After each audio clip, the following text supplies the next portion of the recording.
All right. Hi, everyone. Thanks very much for joining us. I'm here with Martin from Cobloom. They are a SaaS and other business pricing strategy company based in London, I believe. Is that right? Indeed, we're based. We have an office in London. We tend to work just outside London Cool. most of the time. Awesome. Indeed, yes. Well, Yeah, Martin, and we help software businesses with all aspects of growth. all aspects of growth. Okay. Well, I'm laser focused on the issue of pricing today, but Martin's very kindly agreed to take just a few minutes to talk to us about pricing strategy, especially as it applies to SaaS businesses. So Martin, thank you very much for giving up a bit of time. It's a pleasure. So when thinking about SaaS, it's this kind of catch-all term. Some people think of it as like a honeypot or a turn the switch on and start making money. When thinking about a SaaS business, what are the different types of pricing strategies that you see are most common? Yeah, good question. Great question. Yeah, there's a number of different approaches, and the obvious first one is freemium versus premium. Is the freemium meaning that it's a free service, and as people get more confident with the product and get more value from it, then they convert from the free service to the premium service. And we've seen a lot of software companies grow very effectively using that. They tend to be the lower price ones with larger quantities of users. Most SaaS businesses tend to be B2B, and they tend to be a lot of them are higher value products, and they tend to follow the approach of having a free trial. So you have a free trial for a set period of time, and then from that point, then you convert to paying after your free trial period if you want to continue to use and get value from the product. So those are the two main umbrella approaches in terms of pricing. Now within that, there's lots of different flavors. Yeah, there's actually a great article from you guys that goes through, I don't know, it seems like hundreds of different types of subgenres, and which we'll include as well. When you see the difference, when you see different types of firms use each of those different types of examples, what degree do you think it is a psychological exercise of trying to psychoanalyze the customer versus an appropriate way of pricing a product? Do you ever get that when you're interacting with founders or? Yeah, I'll answer the question this way. In terms of the price, there's two aspects to it. First of all, the price must avoid creating a barrier to entry. Yeah, of course. Yeah, so it should encourage people to give it a try and to give the product a try. But at the same time, it has to preserve the fact that you're in the SaaS world to make money, and therefore, as the customer gets more value from the product, then they pay more money. And it's key that a good price should satisfy both those needs. And I think that's the way that's what affects the people that do it right. Take that approach. So just in terms of the people doing it right, then, what are some of the trends that you're seeing in the industry, especially maybe in relatively recently compared with maybe a few years ago? Have things, are there certain trends that have emerged that you find particularly interesting? Yeah, certainly. The biggest thing that's changed is if you go back to the dark ages of software when it was hosted on your own infrastructure, Yeah. then the standard way that software companies priced was based on numbers of users, and it was all based on numbers of users or numbers of active users, and that historically has been the way that software has been priced. Now the advent of SaaS has changed that, in that there's a lot more you get a lot more insight into the way that your customers are using your product and the value they're getting from your product, because it's now hosted within your own, within your own hosted service. So you're able to be a lot more creative in terms of the way you price your product. Yeah. And there's still a lot of companies I see out there that still use user-based pricing, and it is right for some products, but for many products, then user-based pricing is not the best approach. And and certainly I would say that's the biggest change that I've seen. The successful software companies, where they can, except for the likes of CRM systems where it's the salesman, the salesman that's out there in the field that's bringing the revenue into the business. Therefore, for a CRM system, for example, it makes sense for that to be user-based, Sure. a user-based price. But for many other products, then it's just not right. So what are some alternatives, or like what are some examples of where that has kind of diverged? Maybe in terms of just general types of businesses and what models have they gone to? Yeah, the way what a lot of companies try to do, and again, I see this as a trap. What a lot of software companies have tried to do is to look at how much their platform is being used, Yeah. and look at things like numbers of calls, number of calls, quota, amount of data that's being stored, amount of and all these sort of things that are very much internal, and looking at it, from a cost point of view. These are resources that we're giving them, and trying to cost based on resource. Whereas the successful software companies and the really, the ones that have scaled have tended to break away from that type of approach and do it more from a metric that the customer can understand and Sure. see value from. So the important thing is to always look at your pricing from your customer's point of view.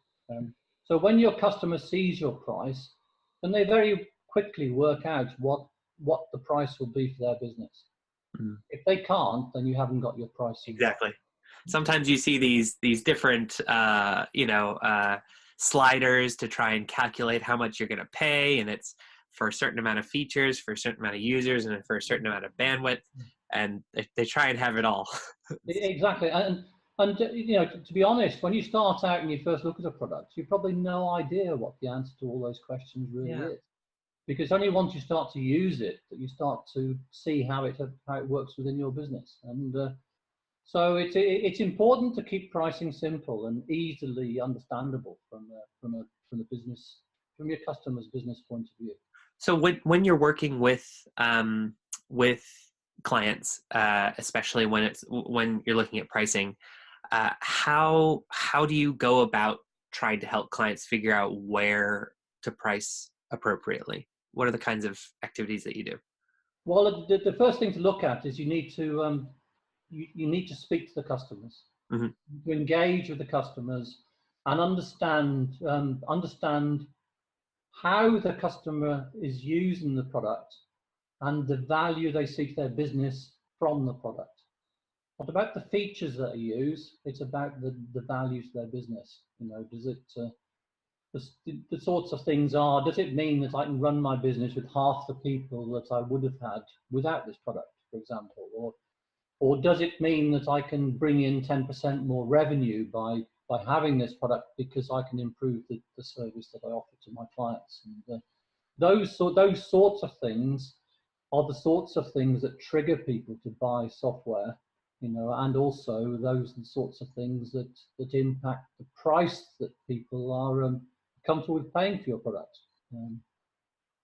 Okay, cool. And so after speaking with their customers, do you usually or do you advocate for people trying a lot of different types of pricing to run experiments, or is it a lot more deliberate than that? Yeah, it's a lot more deliberate than that, in that you should be able to shape the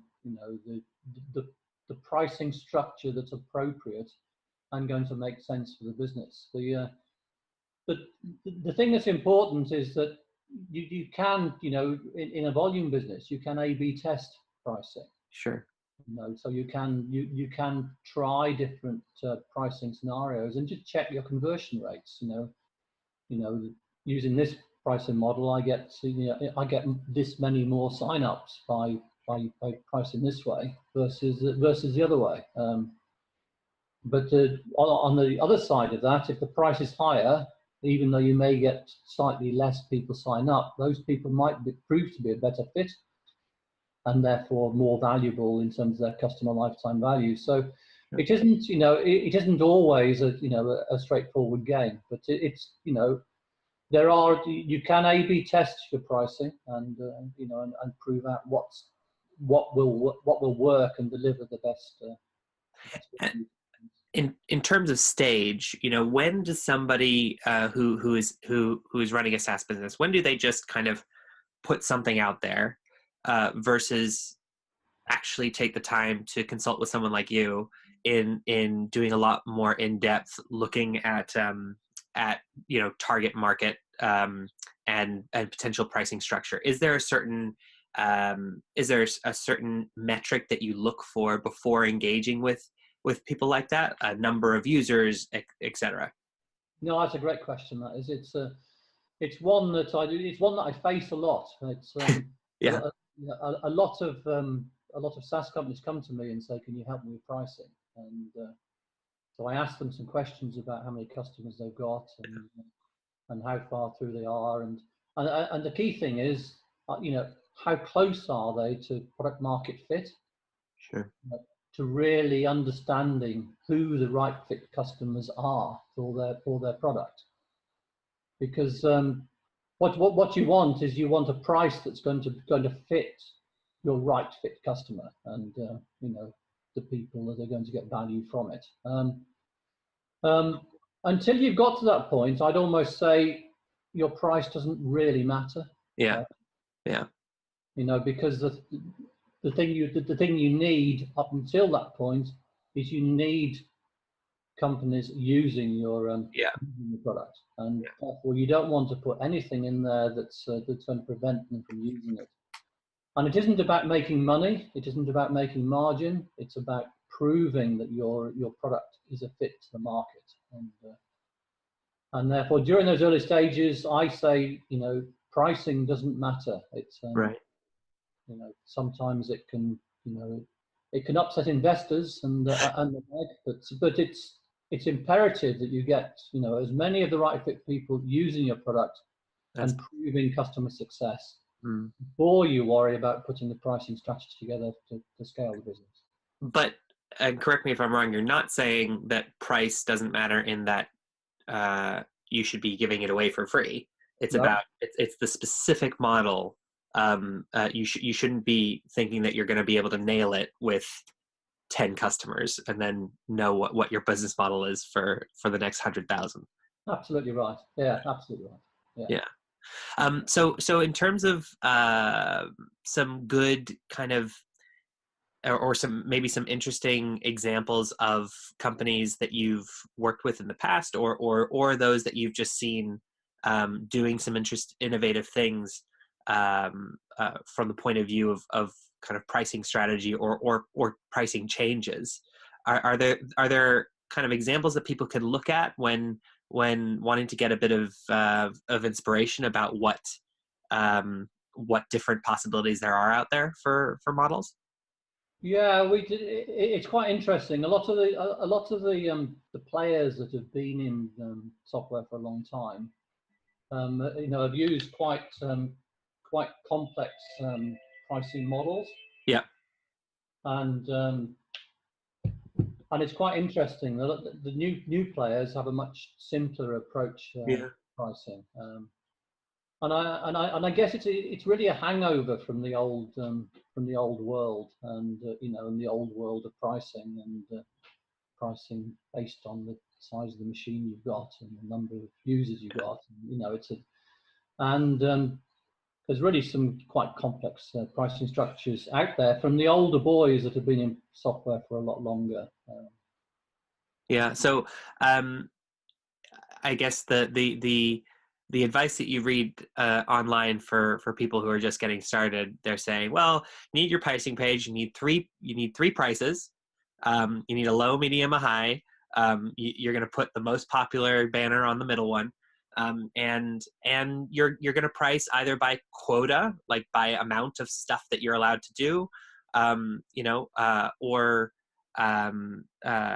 by feature. You're going to have access to more features, and that's it. And basically just stick with that, and then just keep switching. Is that what you'd advise someone to start doing if they are literally starting from nothing, or is there another approach that you'd advise, bearing in mind that pricing doesn't matter, but just to get going? Like what are some things that founders can do early on to test market suitability to even pay money for it at all? Yeah. A ton of questions wrapped up in one there. Yeah, no, the tiered pricing can work, and the thing to do is to try and align the tiers not so much with your product, but the use case. And trying to look at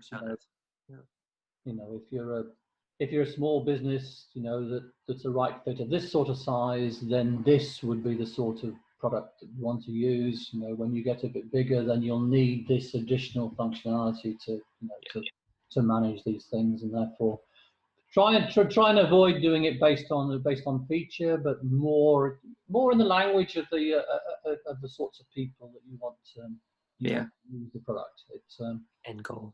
Yeah. But yes, the three-tier approach works well, and there's lots of tricks and psychology you can play to encourage people to go 97p 90. And there's lots of games you can play that I guess on the law of averages they probably work. Just by getting people to go to where you want them to go. So any kind of final thoughts in terms of maybe some of the oddest pricing structures you've seen recently? Have there been any that have just confused you in terms of how you don't need to name names, but like a way that a company has been thinking about pricing that you think is a little bit off? Yeah, well, we wrote an article a while ago. I didn't know whether it's still up to date. I think the pricing's probably moved on, but we compared the pricing of the Loqua with HubSpot, and it was really interesting. And just looking at how you could price this in a very complicated way, and how you could keep pricing simple. And it's it's interesting. So that's coming back to the example of the older players, like Oracle versus the newer players in the software game, and how they're approaching the pricing challenge from a new perspective. Cool. All right. Well, thank you so much. Thank you, Martin, for giving a bit of your time, and hopefully by the end of our week we'll have a pricing structure that conforms to the it doesn't matter, but at least we're trying to prove something. Yeah, no, fantastic. No, I'll share the link to that article. Thank you. Yeah, we'd love that. That would be great. And the pricing models one is probably one that people. Oh yeah. We're making a little resource library, so that would be really helpful.